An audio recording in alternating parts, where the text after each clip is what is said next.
Hey everybody, welcome back to our 2018 WNBA previews. Our team this week is the Phoenix Mercury. I've been a fan of this team for a lot of years. This is one of the teams that I adopted when the Utah Stars left. Pretty much the Storm and the Mercury are my two teams because they're two teams that I have ties to. Got friends and family in Phoenix and Seattle. Mostly friends that live down in Seattle. In Phoenix. I've been a Diamondbacks fan for 20 years now. Randy Johnson has been, when he left the Mariners in Seattle, it's my grandma. He didn't leave because of my grandma, but I was a fan of the Mariners because of my grandma. He left and eventually ended up in Phoenix on the Diamondbacks. And anyway, this is the team that I've liked. I've watched this team succeed. I've watched this team be successful.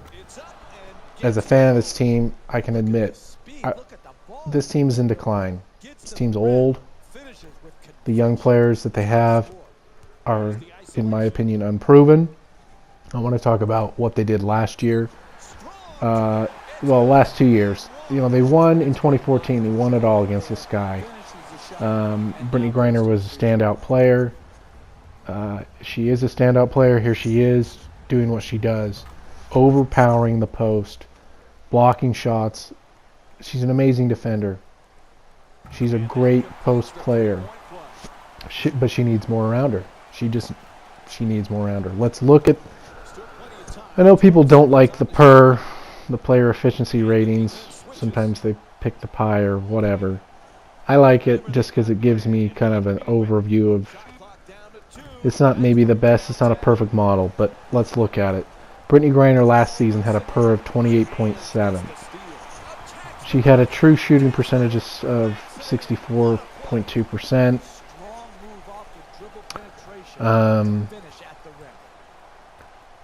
Dana Taurasi was a 19. Leilani Mitchell was a 16. Monique Curry was an 18. Danielle Robinson was 11. Emma Cannon was a 10. Everybody else was basically, Yvonne Turner was about 10. The Turner, Little, and Cannon, three players they re-signed in the offseason. Kayla George left for the Connecticut Sun. Danielle Robinson got traded, and we traded her for January from the Fever. Do I like January? Yeah, she's pretty good. But not that impressive, in my opinion. Leilani Mitchell, you may or may not know this, she's my WNBA crush. I love her.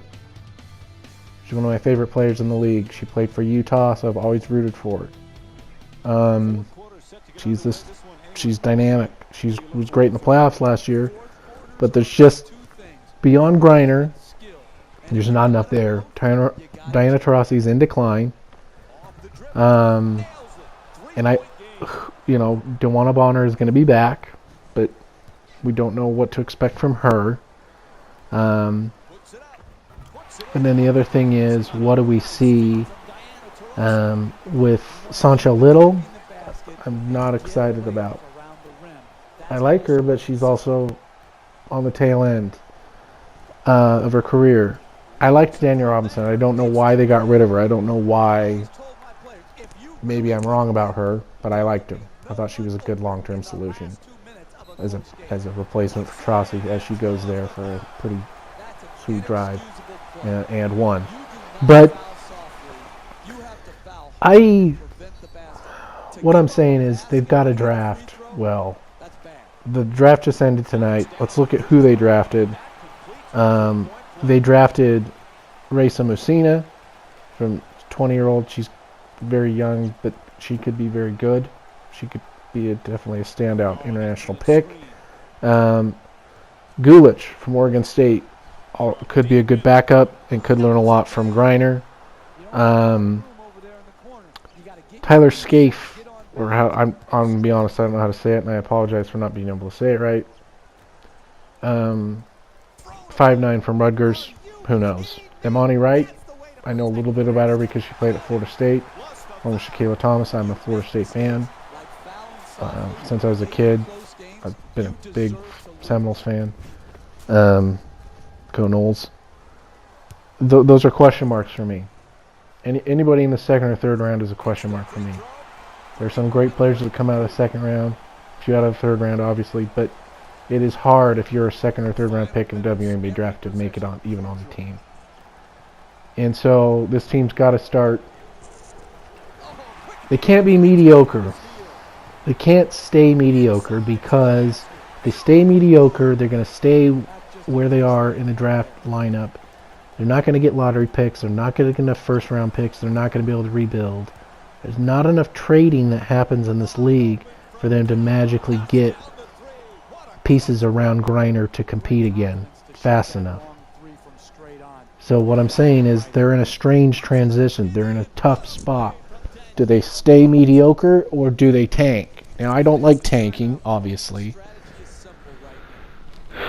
But that's just my feeling about the team where they are now. Do they have one last run in them? Maybe.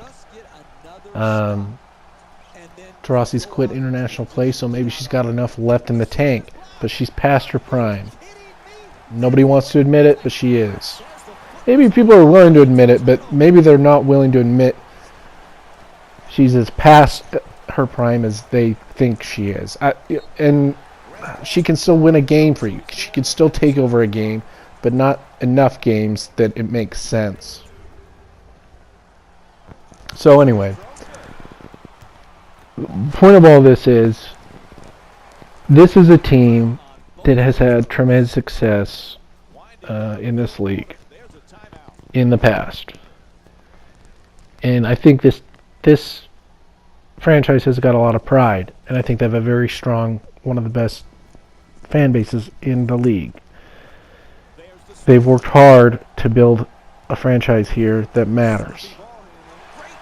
Not only because the WNBA is growing in popularity, but because this particular city has struggled because the Suns have become a dumpster fire of like a complete joke of a franchise, and I have no idea what they're doing. So, point being, I love this team, but they're in decline. And whether we want to admit it or not, I think this is a team that could very easily miss out on the playoffs this year. My prediction is that they do miss the playoffs. But, because I think there's enough teams that have got enough talent, like the Las Vegas Aces, that magically they could come from the basement of the league and surpass this team. That's a crazy statement, probably, but it could happen. Anyway, that's my Mercury, my Phoenix Mercury off-season, preseason, season preview. Hope you guys enjoyed it. Next week, I think we're going to do the Mystics. Stick around for that. Let me know if you loved it or hated it. Tell me what you think is in store for this team. And we'll talk to you later. Thanks. Bye.